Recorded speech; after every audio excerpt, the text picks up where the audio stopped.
여기서 보시게 되면 이제 오비탈을 보도록 할게요. 오비탈.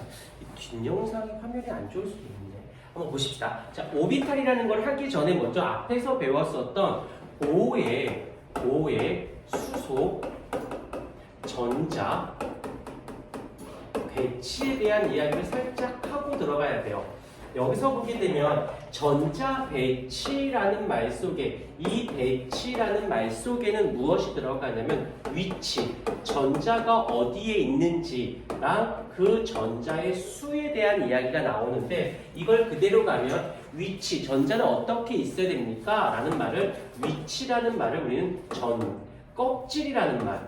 껍질이라는 말로 쓸 수가 있고 그 수는 어떤 걸로 바꿀 수 있냐면 바로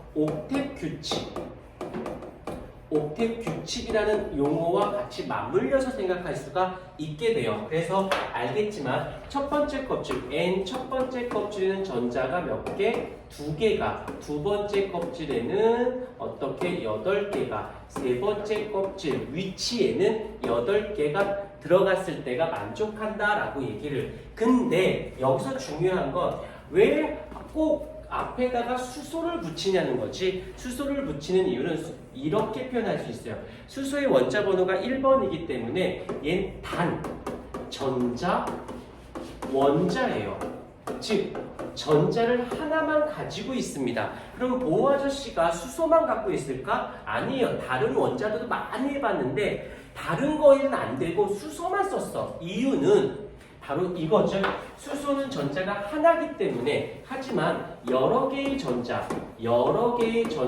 가지고 있는 다전자 원자인 경우에는 힘들었던 거야. 왜냐면 아직까지는 과학기술이 발달하지 못했기 때문에. 그래서 전자 하나가 어디로 가냐, 몇 번째, 뭐 이렇게 두리번대고 그냥 아무것도 안 해도 돼. 여기 보세요. 여기 보는 게 더 중요해.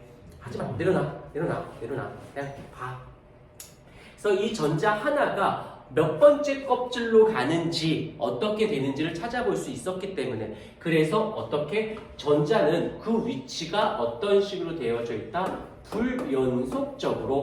불연속적으로 껍질이라는 개념을 들어갔다라고 해서 이제 나중에 가면 이제 주양자수라는 말로도 바뀌어요. 그런데 시간이 지나서 보니까 이 분은 굉장히 훌륭하셨던 분이셔.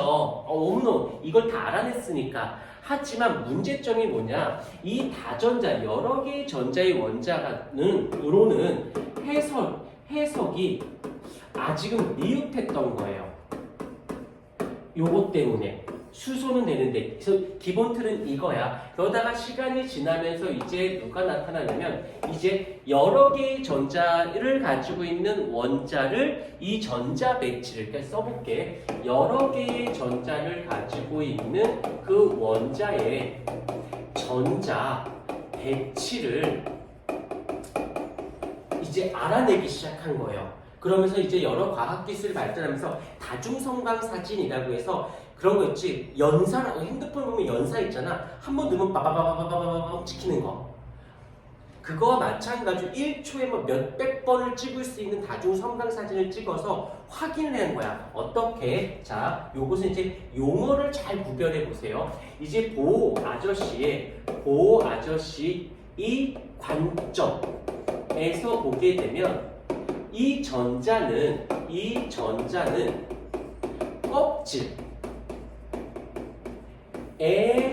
껍질에서만 존재. 그러니까 거기에 있어야 되는 거야. 거기에만 있어야 돼. 그렇지 않은 중간 지점에 있을 수가 없어요. 이게 지금 그 전까지 이야기였는데 이제 여러 가지 과학 기술의 발달로 인해서 이 전자의 위치를 체크를 하는데 어떤 모습이 나타났냐면 이런 모습이 확인해 보니까 근데 여기서 이제 보호 아저씨 입장에선 에너지 출입만 갖고 얘기한 거야. 에너지의 출입. 그러니까 그 전자가 에너지를 얼마큼 갖고 있느냐에 따라서 이쪽 껍질이니 저쪽 껍질이니 결정을 했었는데 이제는 어떻게 전자의 실제 위치를 파악했습니다. 근데 이제 여기서부터 이제 좀 약간 좀 받아들이셔야 되는데 봤더니 어떻게 전자가 이렇게 원자핵이 이렇게 있으면 전자가 껍질을 먼저 그릴게요. 이렇게 있으면 전자들이 여기에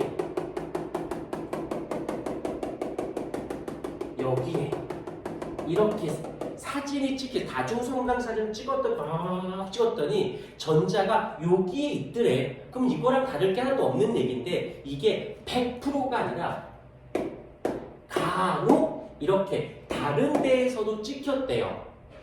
그러면 다른 전자가 아니라 그 전자가 하나의 전자가 거기에만 있었던 게 아니라 이제 실제 위치를 파악하면 여기서는 그 껍질 거기에만 있었다라면 이번에 말을 조금 바꿔서 주로 껍질에서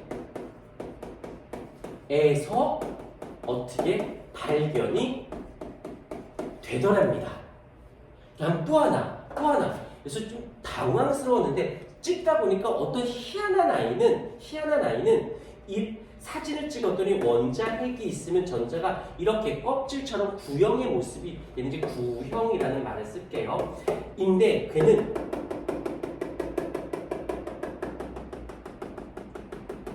이렇게 물론 여기 있거나 여기 어디에 있거나 에너지 값은 같은데 이렇게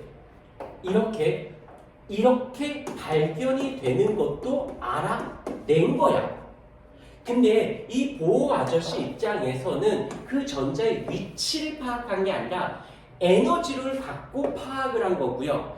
여기서부터는 위치를 파악하는 거예요. 이해가 됐습니까? 그러다 보니까 어떤 일이 생기냐면 이 두 가지를 합쳐볼게. 에너지는 같아. 에너지는 같긴 하는데 문제가 되는 것이 전자의 위치가 다른 것을 알게 된 거예요. 근데 이 아저씨는 에너지만 생각했으니까, 근데 이 아저씨는 밑에 거는 에너지 앤드 위치까지. 그래서 어떤 에너지는 같은데 어떤 전자는 이렇게 위치가 이렇게 발견된 전자가 있고 에너지는 같은데 위치가 이렇게 된 것도 발견된 거야. 그러면 이건 잘못된 거 이게 맞는 얘기긴 한데 이렇게 되기 위해서 얘가 틀이 됐기 때문에 얘가 나온 거기 때문에 얘를 먼저 배워놓고 들어가는 겁니다. 그래서 이분들은 어떻게 했냐면 이거를 용어를 새롭게 하나 만들어줘야겠다. 애만 있는 거라면 애만은 껍질이긴 한데 주로 발견되는 거다라고 해서 이름을 살짝 바꿨어요. 뭐라고? 오비탈이라고. 그 전자가 발견될 확률적 개념이라고 해서 오비탈이라고 해서 그냥 껍질의 용어를 좀 더 업그레이드. 그러니까 에너지만 얘기하면 껍질, 에너지나 위치까지 얘기하면 오비탈. 무슨 말인지 좀 이해가 됐나요? 껍질은 에너지만 표현한 거라면 이 오비탈은 에너지 어디 갔니? 여기 쓸게요. 에너지뿐만 아니라 플러스 위치까지 표현하고 싶을 땐 오비탈이라는 말을 썼다는 거. 어떤 건 그러니까 오비탈이 새로운 게 아니라 껍질의 버전인 거야. 용어가 바뀐 거지. 오케이, 여기까지 봐주셔야 돼요. 그래서 이렇게 발견되는 애가 있고 이렇게 발견인데 그래서 얘를 S 오비탈이라고 하기로 하였고요.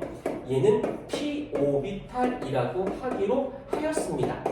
알겠습니까? 오케이, 이 정도는 좀 파악을 해주셨으면 말씀드리겠습니다.